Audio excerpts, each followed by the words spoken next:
10,000? હા. હવે મેડમ મારું ખાલી નામ જ ધનંજય છે, પણ ધનની સૌથી વધારે જરૂર મારે જ છે. મેડમ આ રૂપિયા છે ને મારે ઘરે મોકલવાના છે. હવે તમારી પાસે તો રૂપિયાની વ્યવસ્થા હશે, પણ મારી જોડે ના હોય ને, અને હું તમારી જોડે માંગુ તો પાછું ખરાબ લાગે. હે 10,000 થી કામ થઈ રહેશે? 10,000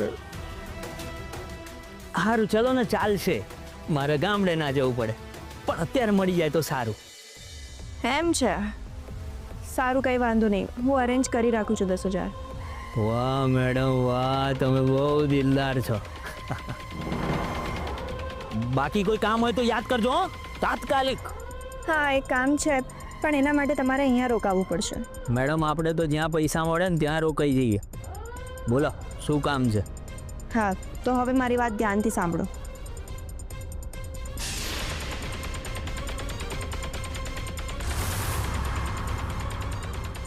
ઓકે, થઈ જશે મેડમ.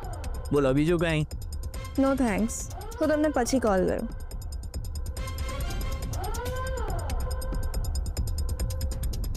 કુબેરના ઘરનો દરવાજો ખુલી ગયો છે. હવે તો બેવ હાથે પૈસા ભેગા કરવાના છે, ભેગા કરવાના છે, ભેગા કરવાના છે. ધનંજય, ધનંજય.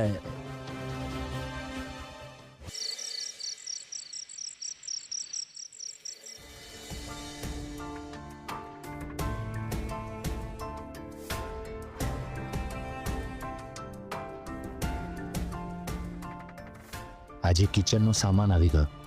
હવે કાલથી બધું સેટ કરવું પડશે. આવતીકાલથી અમારા ક્લાઉડ કિચનની શરૂઆત થઈ જશે.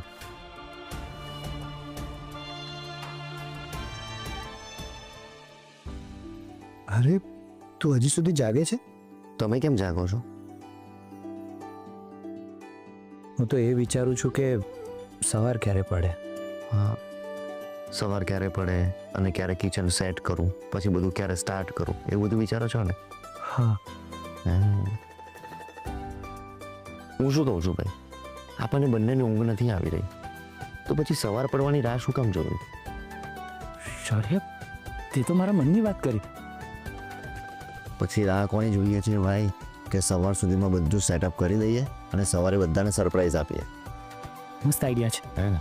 સવારે બધા ઉઠશે અને કિચન ગોઠવાયેલું જોશે ને તો બધા ખુશ થઈ જશે. હે ને? હું શું કહું છું, હર્ષભાઈને પણ બોલાવી લઈએ. ના ના, હર્ષભાઈને કહીશું તો ભાભી પણ જાગી જશે. આપણે એમને ડિસ્ટર્બ નથી કરવા. અરે ભાઈ, એક પર મિસ કોલ તો કરીશું, જો જાગતા હશે તો ફોન કરશે. ઠીક છે, એકવાર ટ્રાય કરીશું.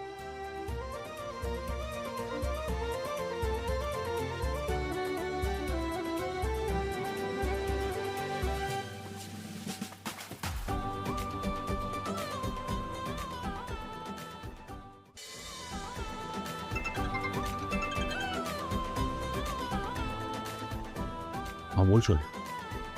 અરે ભાઈ, મિસ કોલ થતાં પહેલાં જ ફોન ઉપાડી લીધો? હા, પણ અડધી રાતે મિસ કોલ કેમ? અરે ના ના, હું તો ચેક કરતો હતો કે તમે જાગો છો કે નહીં. કેમ, શું થયું? અરે તમારું કામ હતું. બધું બરાબર છે ને? હા હા ભાઈ, બધું ઓલરાઈટ છે. અચ્છા, ક્રિશ જાગે છે કે સૂઈ ગયો? હા, એ અમારી બાજુમાં જ બેઠા છે. લો, હું છે ને સ્પીકર પર ફોન કરું છું, તમે વાત કરો એમની સાથે. હા હર્ષભાઈ, બોલો. મારા મનમાં એક વાત આવી છે. આ તો તમે બંને જાગો છો એટલે કહું છું. હા ભાઈ, બોલો ને. કિચનનો સામાન ગોઠવી દઈએ. ભાઈ, અમે પણ તમને આ જ કહેવા માટે ફોન કર્યો હતો. શું વાત કરે છે? હા ભાઈ. હર્ષભાઈ, અમને પણ ઊંઘ નથી આવી રહી. અમે બંને પણ આ જ વિચારી રહ્યા છીએ. યસ ભાઈ, તો પછી ચાલો. હા, હું પણ આવું જ છું.